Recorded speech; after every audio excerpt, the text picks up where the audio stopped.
Hormuz প্রণালীতে নতুন shipping lane নির্মাণ হচ্ছে, শর্ত সাপেক্ষে চালু হবে বলে জানালেন ইরানি পররাষ্ট্রমন্ত্রী আব্বাস আরাগচি। যুদ্ধ নিয়ে দ্বিধাগ্রস্ততা থেকে বেরিয়ে আসার তাগিদ ইরানি প্রেসিডেন্ট মাসুদ পেজেশকিয়ানের। সিরিয়ায় রাশিয়ার 2 সামরিক ঘাটের নিয়ন্ত্রণ নিল দামাস্কাস, সমঝোতা চুক্তি সই। হামাসের সম্পূর্ণ নিরস্ত্রীকরণে না হলে গাজা ছাড়বে না আইডিএফ, প্রয়োজনে ট্রাম্পের বিরুদ্ধে যেতেও দ্বিধা নেই নেতানিয়াহুর। মধ্যপ্রাচ্যের রাজনৈতিক অর্থনৈতিক সহ সবশেষ খবর আপনাদের সামনে এক নজর তুলে ধরছি আমি তাসমিয়া টুম্পা।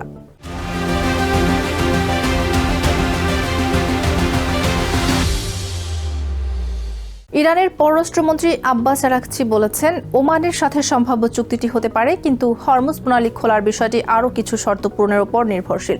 শর্তাবলী ইতিমধ্যে মধ্যস্থতাকারীদের মাধ্যমে আমেরিকান পক্ষকে পাঠানো হয়েছে বলে জানান আরাগচি। রবিবার তেহরানে এক অনুষ্ঠান শেষে সাংবাদিকদের তিনি আরও বলেন, ওয়াশিংটনের সাথে বর্তমানে কোনো আলোচনা চলছে না, যেটা হচ্ছে তা কেবল তথ্য আদান প্রদান। ইরানের পররাষ্ট্রমন্ত্রী বলেন, ইসলামাবাদের সমঝোতা স্মারকের লঙ্ঘন অব্যাহত থাকা এবং ইতিমধ্যে হওয়া লঙ্ঘনের ক্ষতিপূরণ না দেওয়া পর্যন্ত পুনরায় আলোচনার কোনো সুযোগ নেই। আরাগচি জানান, হরমুজ প্রণালী উন্মুক্ত হওয়ার বিষয়টিও নির্ভর করছে এই শর্তের উপর। ওমানের সাথে হরমুজ প্রণালীর নতুন শিপিং লেন বা সমুদ্র পথ নির্ধারণ নিয়ে চুক্তি প্রায় চূড়ান্ত বলে জানিয়েছেন ইরানের পররাষ্ট্রমন্ত্রী আব্বাস আরাগচি। তবে এটি অবিলম্বে হরমুজ খুলে দেওয়ার ইঙ্গিত নয় বলেও স্মরণ করিয়ে দিয়েছেন তিনি। শনিবার রাজধানী তেহরানে এক অনুষ্ঠান শেষে সাংবাদিকদের মুখোমুখি হন ইরানি পররাষ্ট্রমন্ত্রী। এ সময় তিনি জানান, ওয়াশিংটনের সাথে বর্তমানে তেহরানের কোনো আলোচনা হচ্ছে না, মধ্যস্থতাকারীদের মাধ্যমে কেবল তথ্য আদান প্রদান অব্যাহত রয়েছে। বর্তমানে আমেরিকার সাথে আমাদের কোনো আলোচনা চলছে না, মধ্যস্থতাকারীদের মাধ্যমে কেবল বার্তা আদান প্রদান হচ্ছে। এটাকে আলোচনা বলা চলে না, তবে তারা আলোচনার পরিবেশ তৈরির চেষ্টা করছেন। সমঝোতা স্মারক চুক্তির লঙ্ঘন বন্ধ ও ক্ষতিপূরণ না দেওয়া পর্যন্ত নতুন করে আলোচনা শুরুর কোনো সম্ভাবনা নেই।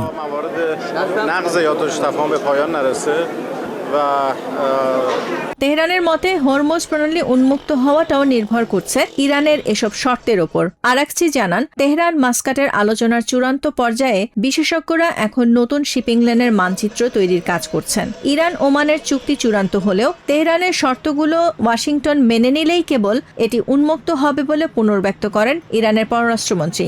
আরাগচির দাবি, সময়ের বাস্তবতায় এই প্রণালীর শিপিং লেন পরিবর্তন করা জরুরি হয়ে পড়েছে। কারিগরি ও আইনি চুক্তি সাম্প্রতিক যুদ্ধ বুঝিয়ে দিয়েছে যে 1968 সালে নির্ধারণ করা পথগুলো পরিবর্তন করা প্রয়োজন। আমাদের বিশেষজ্ঞরা ওমানের সাথে কাজ করছেন। নতুন পথ নির্দিষ্ট হওয়ার পর হরমুজ প্রণালী পুনরায় খুলে দেওয়া হলেই কেবল সেগুলো ব্যবহার করা হবে। গেল 28 ফেব্রুয়ারি ইরান জুড়ে আমেরিকা ও ইসরায়েলের হামলার পর বিশ্ব জ্বালানি সরবরাহের প্রধান এই রুটে কঠোর অবরোধ আরোপ করে তেহরান। বিপরীতে ইরানি বন্দরগুলোর ওপর পাল্টা অবরোধ আরোপ করে ওয়াশিংটন। ইসলামাবাদ সমঝোতা স্মারক সই হওয়ার পর এটি উন্মুক্ত করার ঘোষণা দেয়া হলেও পরবর্তী সংঘাতে তা আবারও বন্ধ হয়ে যায়। এ অবস্থায় ওমানের সাথে ইরানের চুক্তিটি আঞ্চলিক সংকট নিরসনে অত্যন্ত গুরুত্বপূর্ণ পদক্ষেপ হিসেবে দেখা হচ্ছে। Nahid Sihan, TVN 24 news desk. ইরানের সঙ্গে যুদ্ধাবস্থা নিয়ে আমেরিকা সহ তার মিত্ররা দ্বিধাগ্রস্ত। এই না যুদ্ধ না শান্তি অবস্থা থেকে বেরিয়ে আসার জোর তাগিদ দিয়েছেন ইরানের প্রেসিডেন্ট মাসুদ পেজেশকিয়ান।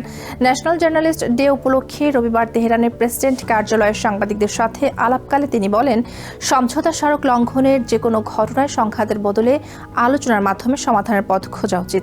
এর জন্য আগেই একটি দল গঠন করা উচিত ছিল বলে মন্তব্য করে ইরানি প্রেসিডেন্ট বলেন, হরমুজ প্রণালীতে ওমান ও ইরানের মধ্যকার নির্ধারিত দিক নির্দেশনা আমেরিকানরা মেনে না চলায় সংঘাতের সূচনা হয়েছিল।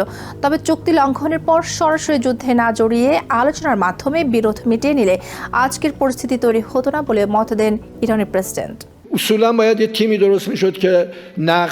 যে কোনো সমঝোতা স্মারকেই নিয়ম লঙ্ঘনের ঘটনা ঘটতে পারে। নীতিগতভাবে যুদ্ধ করার বদলে এসব লঙ্ঘন খতিয়ে দেখতে একটি পর্যবেক্ষক দল গঠন করা উচিত ছিল। তা যখন হয়নি, এখন ওমানের মধ্যস্থতায় আলোচনার মাধ্যমে এই সংকটের সমাধান বের করতে হবে। অবশেষে সিরিয়া থাকা রাশিয়ার 2টি সামরিক ঘাঁটির নিয়ন্ত্রণ পেতে যাচ্ছে প্রেসিডেন্ট আহমেদ আল সারার সরকার। রবিবার দেশটির ইরানের রাষ্ট্রীয় বার্তা সংস্থা সানা জানিয়েছে, দীর্ঘ 18 মাসের নিবিড় আলোচনা শেষে দামাস্কাস মস্কো একটি সমঝোতা স্মারক সই করেছে। চুক্তি স্বাক্ষরের পর এদিন সিরিয়ার পররাষ্ট্রমন্ত্রী আসাদ হাসান আল শাইবানি বন্দর এবং বিমান ঘাঁটি পরিদর্শন করেছেন। নতুন এই চুক্তি অনুযায়ী আগামী 3 মাসের মধ্যে তার্তুস উপকূলের রুশ নৌঘাঁটি ও লাতাকিয়ার হামিমিম বিমান ঘাঁটির বেসামরিক সুবিধাগুলোর পূর্ণ নিয়ন্ত্রণ নেবে সিরিয়া সরকার। পররাষ্ট্র মন্ত্রণালয় জানিয়েছে, হামিমিম বিমানবন্দর এবং তার্তুস বন্দরের বাণিজ্যিক জেটি সহ সব বেসামরিক স্থাপনা পর্যায়ক্রমে দেশের সামরিক ও সাধারণ প্রশাসনের অধীনে আনা হবে। এছাড়া রাশিয়ার প্রধান এই সামরিক অবকাঠামোগুলো 2 দেশের যৌথ প্রশিক্ষণ কেন্দ্র হিসেবে পুনর্গঠন করা হবে। প্রেসিডেন্ট ডোনাল্ড ট্রাম্পের প্রস্তাবিত 15 দফা গাজা শান্তি পরিকল্পনা পুরোপুরি প্রত্যাখ্যানের ঘোষণা দিয়েছেন ইসরায়েলের প্রধানমন্ত্রী বেঞ্জামিন নেতানিয়াহু। হামাস সম্পূর্ণ ও কার্যকরভাবে অস্ত্র সমর্পণ না করা পর্যন্ত গাজা থেকে ইসরায়েলি সেনা প্রত্যাহারের কোনো সম্ভাবনা নেই বলে রবিবার সাপ্তাহিক মন্ত্রিসভার বৈঠকে সাফ জানিয়ে দিয়েছেন তিনি। প্রেসিডেন্ট ট্রাম্পের দিকে ইঙ্গিত করে প্রয়োজনে ওয়াশিংটনের বিরুদ্ধে রুখে দাঁড়াবেন বলেও দমভক্তি করেন নেতানিয়াহু। অন্যদিকে হামাসের দাবি, তারা কায়রোতে গৃহীত পিস রোড ম্যাপ বাস্তবায়নে প্রস্তুত। একই সঙ্গে ইসরায়েলকে চুক্তিতে ধরে রাখতে মধ্যস্থতাকারী গ্যারান্টর ও আমেরিকার প্রতি চাপ প্রয়োগের আহ্বান জানিয়েছে। প্রেসিডেন্ট ডোনাল্ড ট্রাম্পের মধ্যস্থতায় বোর্ড অফ পিস সমর্থিত গাজা শান্তি পরিকল্পনার দ্বিতীয় ধাপের 15 দফার রোডম্যাপ বাস্তবায়নে চরম নাটকীয়তা তৈরি হয়েছে।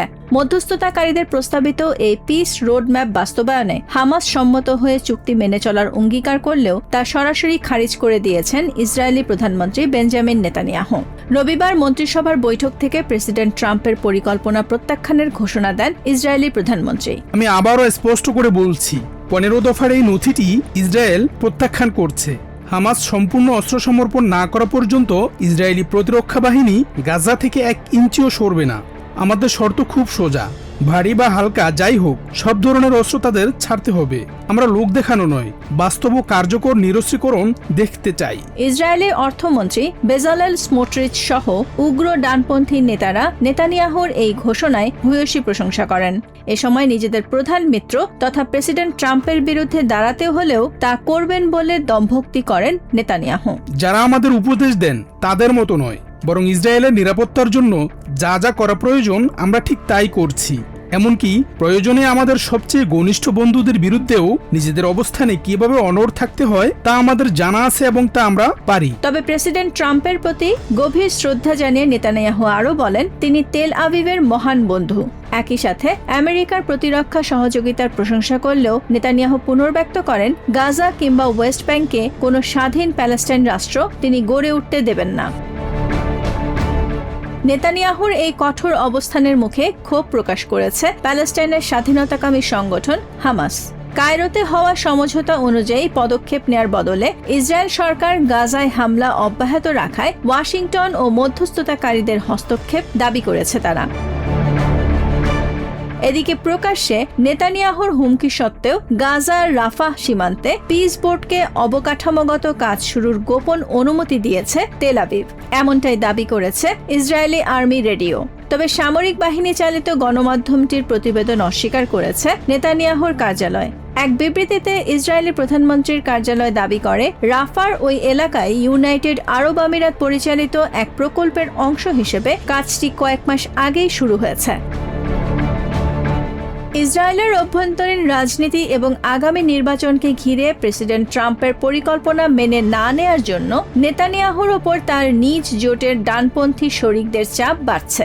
এই রাজনৈতিক টানাপোড়েনের ফলে যুদ্ধবিরতির দ্বিতীয় ধাপ বাস্তবায়ন এবং আন্তর্জাতিক স্থিতিশীলতা রক্ষা বাহিনীর কাজ আরও জটিল হয়ে পড়ল বলে মনে করছেন বিশেষজ্ঞরা।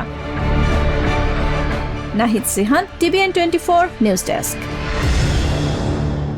এক নজরে প্রতিদিন মধ্যপ্রাচ্যের খবর জানতে চোখ রাখুন TVN 24 নিউজ নেটওয়ার্কের ইউটিউব ও ফেসবুক পেজে।